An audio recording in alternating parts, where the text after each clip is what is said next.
¿Cómo es posible que el cantante más famoso de Argentina pasara de no poder caminar a dar conciertos saltando en menos de 24 horas? Muchos dicen que fue un milagro, otros hablan de un pacto oscuro, pero la realidad es mucho más aterradora. Leo Dan permitió que una entidad de 500 años de antigüedad operara su cuerpo. En los últimos segundos, te revelaré el secreto que Pachita le susurró al oído al terminar la cirugía, una advertencia sobre la realidad que cambió la vida del ídolo para siempre y que hoy, después de décadas, sigue siendo un misterio absoluto. Parte 1. El ídolo que no podía caminar. La historia no comienza en un templo místico envuelto en niebla, sino bajo el resplandor cegador de los reflectores de los años 70. En aquella época, Leo Dan era más que un cantante, era un fenómeno de masas. Estaba en la cima absoluta de su carrera, estadios que vibraban con su voz, miles de personas coreando sus baladas románticas y una agenda de viajes que no daba tregua entre aviones y hoteles de lujo. Pero detrás de la sonrisa carismática que derretía corazones y de su impecable presencia escénica, había un hombre roto que apenas podía sostenerse en pie. Una lesión devastadora en su rodilla, producto del desgaste y de antiguos accidentes, lo estaba consumiendo en silencio. Los médicos más prestigiosos de la época fueron tajantes tras revisar sus radiografías. Necesitaba una cirugía mayor inmediata, meses de rehabilitación total y, muy probablemente, el fin de sus giras por un largo y doloroso tiempo. El diagnóstico era una sentencia de muerte para su carrera en pleno apogeo. El dolor no era una molestia, era un clavo al rojo vivo, constante, una agonía que la morfina y la medicina convencional no lograban extraer de su articulación. Fue en los pasillos de Televisa, entre el humo de los cigarrillos y las reuniones con la élite intelectual y política mexicana, donde empezó a escuchar un nombre que se pronunciaba como un susurro prohibido: Pachita. Le dijeron que ella no era una doctora común, que no usaba bisturís de acero inoxidable, ni anestesia química, ni salas de recuperación esterilizadas. Le contaron historias que desafiaban la física, decían que ella abría la carne con sus manos desnudas y la cerraba con un soplido, dejando al paciente sano en minutos. Para un hombre como Leo, educado en el mundo práctico, racional y católico, aquello sonaba a una estafa peligrosa diseñada para aprovecharse de los incautos, o quizás a una locura colectiva de la farándula. Sin embargo, cuando el dolor se vuelve insoportable y el futuro se oscurece, incluso el más incrédulo empieza a mirar hacia lo imposible. La desesperación es, a menudo, la puerta de entrada a lo sobrenatural.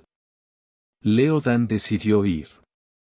No iba convencido ni con fe, iba como quien se lanza a un abismo porque el suelo que pisa ya se ha derrumbado. Con el miedo lógico de quien siente que está a punto de entregar su integridad física a una bruja en un barrio popular de la Ciudad de México, se puso en marcha.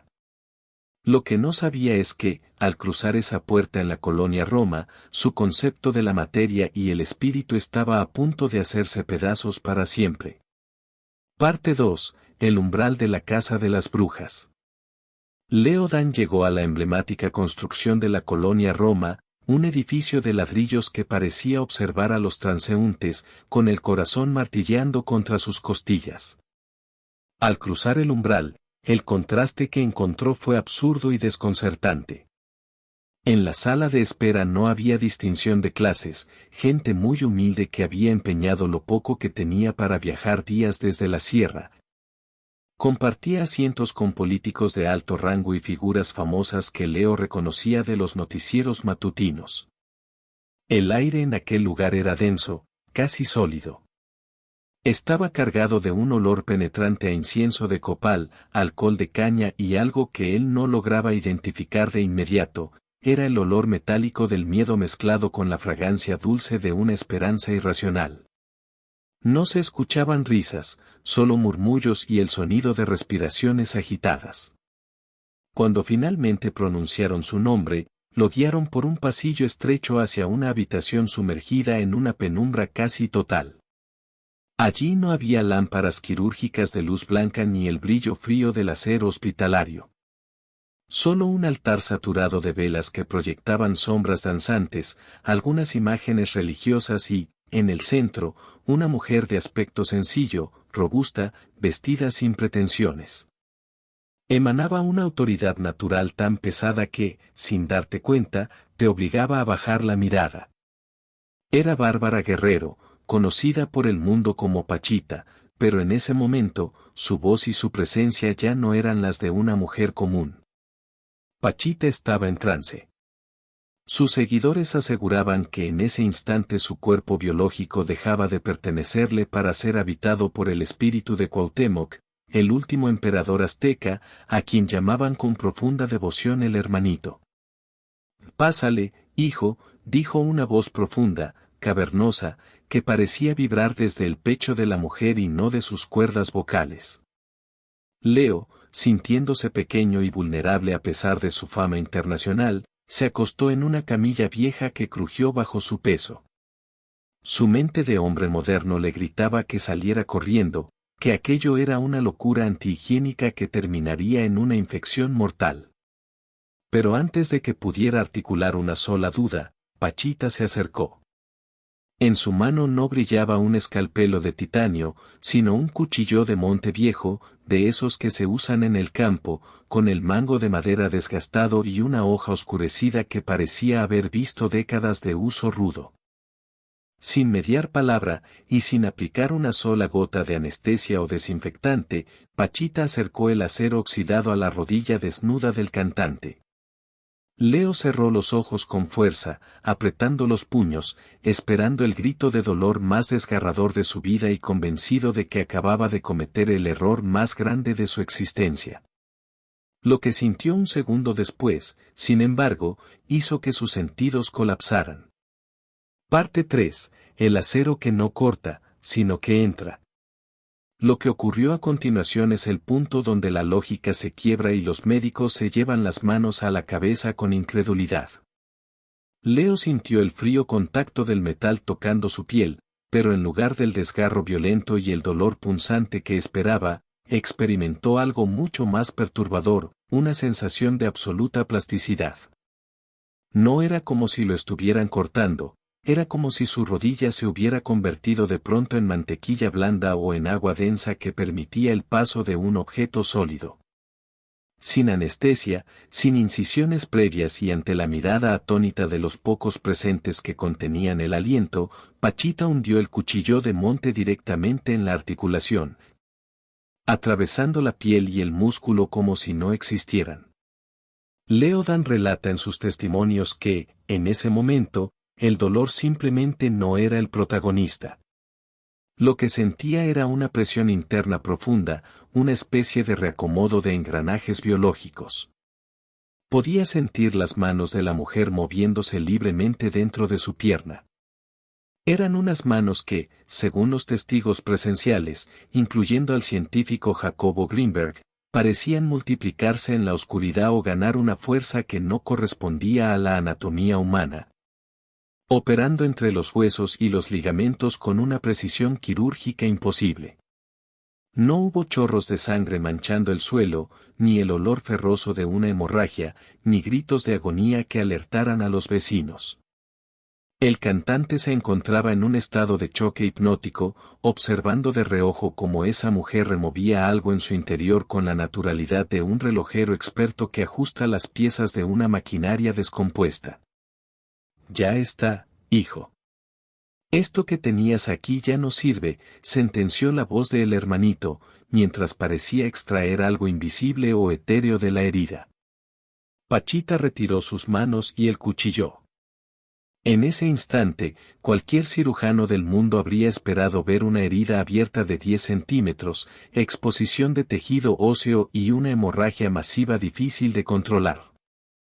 Sin embargo, cuando Leo se atrevió a mirar, se quedó mudo, la piel parecía soldarse sola, cerrándose casi al instante ante sus ojos, como si el cuerpo tuviera una memoria de perfección que ella acababa de activar. Pero el verdadero desafío para el escepticismo de Leo no fue la operación en sí, sino lo que Pachita le ordenó hacer apenas unos segundos después de haberle serruchado la articulación con un arma blanca. Una orden que desafiaba todas las leyes biológicas de la recuperación médica. Parte 4. La lógica contra el suelo. En cualquier hospital del planeta, tras una intervención de tal magnitud, el protocolo es inamovible: sutura cuidadosa, vendajes compresivos, dosis altas de antibióticos y semanas, si no meses, de reposo absoluto para evitar que la herida se abra.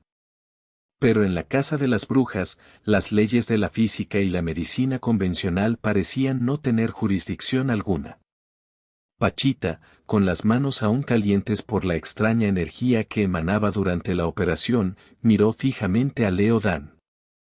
Sus ojos, que aún parecían pertenecer a otra entidad, brillaron en la penumbra.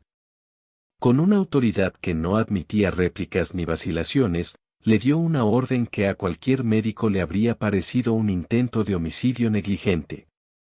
Levántate y camina ahora mismo, hijo. Ya estás sano. Leo se quedó paralizado, con el sudor frío recorriéndole la nuca. Su mente lógica, esa que analiza contratos y organiza conciertos, le gritaba que si apoyaba el peso de su cuerpo, su rodilla simplemente se desarmaría. Que los tejidos recién manipulados se abrirían y que el dolor lo devolvería al suelo en un charco de sangre. Sin embargo, el ambiente estaba cargado de una vibración casi eléctrica, un magnetismo que lo empujó a obedecer casi en contra de su voluntad. Con el corazón en la garganta, el ídolo de la canción bajó lentamente la pierna de la camilla. Apoyó el pie con una cautela extrema, esperando el crujido del hueso o el pinchazo agudo del nervio. Pero el dolor no llegó. Lo que sintió, en cambio, fue una fuerza renovada, una solidez que no había experimentado en años. Era como si le hubieran instalado una pieza nueva, perfectamente aceitada y fundida con su propio ser. Dio un primer paso. Luego otro. No había vendajes, no había manchas de sangre en su pantalón de vestir, y lo más increíble de todo, no había rastro de una herida abierta. Leo caminó por la habitación en silencio, bajo la mirada impasible de Pachita, absolutamente incrédulo de su propia movilidad. Se sentía ligero, como si la gravedad hubiera dejado de ejercer presión sobre su pierna lesionada. Pero la verdadera prueba de fuego no ocurrió en esa habitación oscura saturada de incienso, sino horas después, cuando la adrenalina de lo desconocido se disipó y tuvo que enfrentarse a la realidad de su cuerpo en la luz del día. Aún faltaba el último detalle, el sello físico que Pachita dejaría en él y que Leo Dan llevaría consigo por el resto de su vida como un recordatorio permanente de que lo imposible sucedió. Parte 5. El sello de lo imposible. Al salir de la casa de las brujas y regresar al bullicio de la ciudad, Leo Dan esperaba lo peor. Estaba convencido de que, al enfriarse el cuerpo y pasar el efecto del shock, el milagro se desvanecería como un sueño. Pensó que despertaría en su habitación de hotel con la rodilla hinchada como un balón de fútbol o que, al menos, la ciencia recuperaría su lugar y el dolor volvería para reclamar su territorio con más fuerza. Pero el milagro resistió la luz del sol. No solo caminó con total normalidad ese día, sino que retomó sus giras de inmediato, saltando y bailando en los escenarios como si nunca hubiera tenido una lesión. Los médicos que antes le habían diagnosticado una cirugía obligatoria se quedaron sin palabras al revisar su estado, no podían explicar cómo la patología simplemente se había evaporado. No había rastro de ligamentos rotos, ni de desgaste, ni de inflamación. La rodilla de un hombre de 30 años parecía ahora la de un adolescente. Aquí es donde se cumple la promesa de este relato, la prueba física que silencia a los escépticos.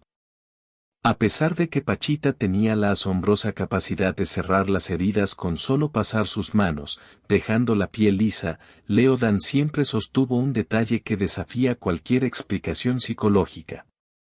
Él afirmaba con seriedad que, Al observar de cerca su rodilla bajo una luz fuerte, no se veía la cicatriz lineal de un bisturí quirúrgico, sino una pequeña marca, casi imperceptible al tacto, como un punto de entrada o una sutil distorsión en la textura de la piel. Era la huella digital de una técnica que no pertenecía a este siglo. Años después, en sus testimonios públicos ante la prensa y sus seguidores, Leo Dan no hablaba de esto como una simple anécdota de magia o folclore mexicano.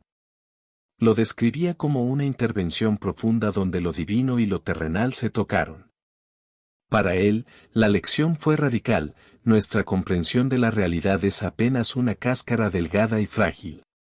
Lo que Pachita le demostró al ídolo de la canción es que el cuerpo humano es mucho más que una máquina biológica de carne y hueso, es un complejo sistema de energía que, bajo las manos de quien conoce el código, puede ser reescrito y restaurado en un instante. Leo Dan siguió cantando, viajando y bailando por décadas, llevando en su pierna el secreto de una mujer que, con un cuchillo oxidado, abrió una ventana hacia una dimensión desconocida. Ahora que conoces el final de esta historia, la pregunta queda en tu terreno: ¿fue una sugestión colectiva que engañó a una de las mentes científicas más brillantes de México y al cantante más famoso de Argentina? ¿O es que realmente existe un código fuente en nuestra realidad que solo unos pocos, como Pachita, han logrado hackear? Yo soy un hombre de fe, pero lo que viví con Pachita no fue solo una cuestión de creencias, fue un hecho físico. Mi rodilla estaba destruida y ella la arregló en minutos, sin dolor y sin rastro. No hay más explicación que esa: hay cosas que la ciencia todavía no puede tocar. Leo Dan.